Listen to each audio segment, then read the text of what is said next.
In the glittering heart of the city, where skyscrapers pierced the clouds and wealth flowed like champagne, lived Victoria Langford, a billionaire heiress whose name struck fear into the hearts of employees and rivals alike. She was known as the rudest billionaire in town, her sharp tongue cutting through boardrooms like a diamond blade. No one dared cross her path without trembling, for Victoria had built her empire on intimidation and unyielding control. Her mansion overlooked the bay, a fortress of marble and glass, where she ruled with an iron fist wrapped in silk. Servants whispered about her tantrums, how she'd fire staff for a misplaced coffee cup or a hesitant glance. The media adored her scandals, dubbing her the Ice Queen of Finance. Yet beneath the frost, a storm brewed, one that no one could foresee. Victoria's days were filled with acquisitions and mergers, her nights with lavish parties where sycophants groveled at her feet. She despised weakness, saw it as a disease that infected the weak-willed. Her beauty was legendary, long auburn hair cascading like fire, emerald eyes that could freeze a man in place. But beauty was her weapon, not her vulnerability. She wore red like armor, the color of power and danger. In her world, kindness was a liability, empathy a fool's errand. She'd inherited her father's fortune at 25, turned it into billions by 30, and by 40, she was untouchable. Or so she thought. The town buzzed with tales of her cruelty, the waiter she'd humiliated for spilling wine, the journalist she'd sued into bankruptcy for a critical article. Victoria Langford was a force of nature, a hurricane in heels. But hurricanes meet their match, and hers was coming in the form of a man who had nothing left to lose. His name was Ethan Harper, a single dad with calloused hands and a heart forged in fire. Ethan worked construction, building the very skyscrapers Victoria owned. His life was simple, a small apartment, his 8-year-old daughter Lily, and a mountain of medical bills from his late wife's cancer treatments. He didn't know Victoria personally, but he knew her type, privileged, heartless, untouchable. Until one fateful day when their worlds collided. It started with a notice. Victoria's company was evicting tenants from a low-income housing project to build a luxury condo. Ethan's building was on the list. He'd fought for years to keep a roof over Lily's head, and now this billionaire was threatening to take it away. Most would have backed down, but Ethan had faced death with his wife, held her hand as she slipped away. Fear wasn't in his vocabulary anymore.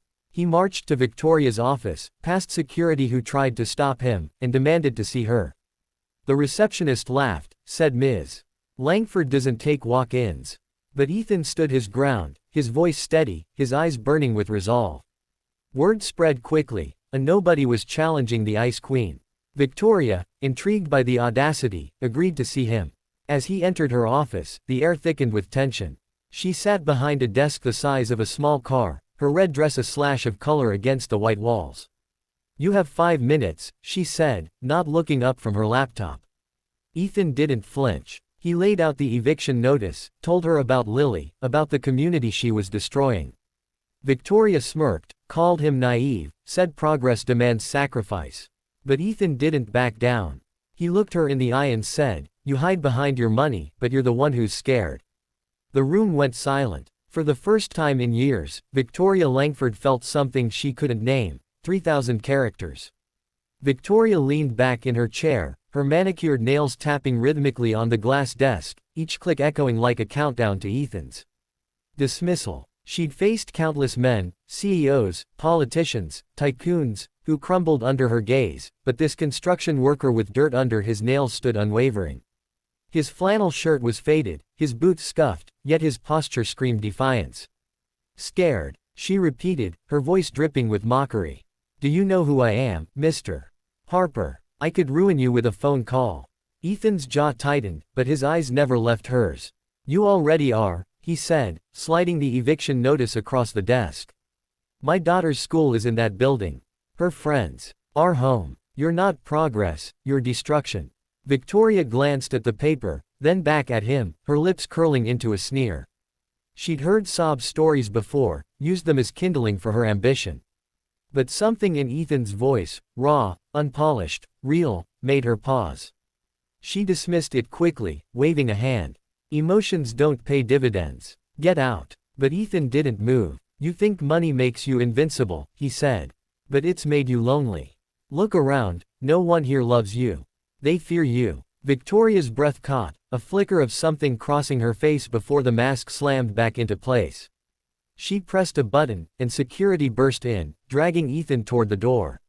He didn't resist, but as they pulled him away, he called out, "You can't evict humanity, Ms.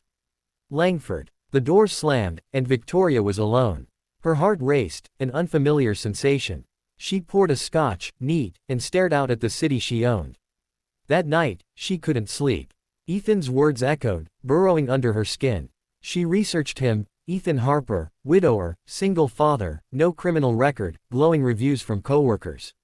His wife, Sarah, had died 2 years ago, leaving him with Lily and a pile of debt. Victoria scoffed, but the image of a little girl losing her home gnawed at her. The next day, she visited the housing project incognito, wrapped in a trench coat and sunglasses. She saw children playing, families laughing, a community thriving despite its struggles. Ethan was there, fixing a neighbor's porch, Lily at his side, her pigtails bouncing as she handed him tools. Victoria watched from her car, unseen. For the first time, she felt the weight of her decisions. Back at her office, she called her team, demanded a cost analysis for halting the condo project. They balked, warned of shareholder backlash. She silenced them with a glare. But doubt crept in: could she afford to show weakness? That evening, Ethan received a call. The eviction was on hold, pending review. He didn't celebrate. He knew Victoria wasn't done. And she wasn't. She invited him to a gala, a public olive branch or a trap, he couldn't tell. Ethan arrived in a borrowed suit, feeling out of place among the chandeliers and champagne flutes. Victoria, in a crimson gown, approached him, her smile sharp. "Dance with me," she said, not a request. As they moved,